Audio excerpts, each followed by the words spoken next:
और वहीं आर्मेनिया और अजरबैजान का युद्ध 41वें दिन में पहुंच गया है। दोनों देशों के बीच जारी जंग के अंत का छोर अब तक नजर नहीं आ रहा है।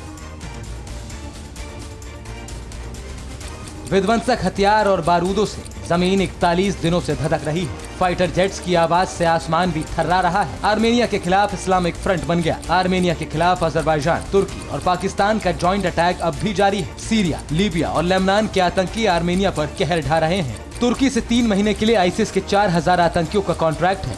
तुर्की इन दहशतगर्दों को आर्मेनिया के खिलाफ इस्तेमाल कर रहा है। लड़ने के लिए आईसिस आतंकियों को महीने के $1800 दिए जा रहे हैं। महायुद्ध में रूस की एंट्री से लगा था कि अब युद्ध पर विराम लग जाएगा, लेकिन जंग खत्म होने की तस्वीर अभी भी धुंधली है। तो वहीं भारत चीन बॉर्डर पर लगातार तनाव जारी है। इस बीच चुशूल में आज चीन के साथ 8वें दौर की बातचीत होगी। भारत चीन के बीच बातचीत सुबह 9:30 बजे शुरू होगी। मीटिंग में भारत की ओर से विदेश मंत्रालय के संयुक्त सचिव और लेह के core commander lieutenant general Menon बैठक में मौजूद रहेंगे। बॉर्डर पर -30 डिग्री सेल्सियस तापमान में रह रहे हैं जवान। अब तक 7 दौर की बातचीत हो चुकी है। 12 अक्टूबर को 7वें दौर की बातचीत हुई थी। अब तक दोनों देशों की बातचीत से कोई ठोस नतीजा नहीं निकल पाया है। हालांकि दोनों देशों ने सैन्य और राजनयिक चैनलों के माध्यम से संवाद बनाए रखने पर जोर दिया था। भारत और चीन में पिछले 6 महीने से सीमा विवाद काफी तेजी से बढ़ गया है और दोनों तरफ से भारी संख्या में जवान तैनात किए गए हैं।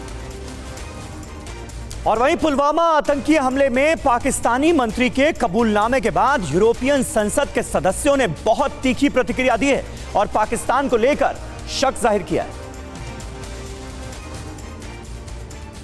यूरोपियन संसद के सदस्यों ने एक स्वर में कहा कि पुलवामा के साथ ही यूरोप में हुए सभी आतंकी हमलों में पाकिस्तान के संबंधों की जांच होनी चाहिए। इसके लिए 4 यूरोपियन सांसद ने एक साथ यूरोपियन कमीशन को चिट्ठी लिखी है। चिट्ठी में मांग की गई है कि पुलवामा हमले के साथ यूरोप में अब तक हुई आतंकी घटनाओं में ये जाँच की जानी चाहिए कि पाकिस्तान का उसमें कितना हाथ है। ये चिट्ठी तब लिखी गयी जब एक पाकिस्तानी मंत्री ने पाकिस्तान की संसद में ही कहा था कि पुलवामा अटैक में पाकिस्तान का हाथ है, जिसके बाद से पूरी दुनिया पाकिस्तान पर कई तरह के सवाल खड़े कर रही है और पाकिस्तान को शक की निगाहों से देखा जा रहा है।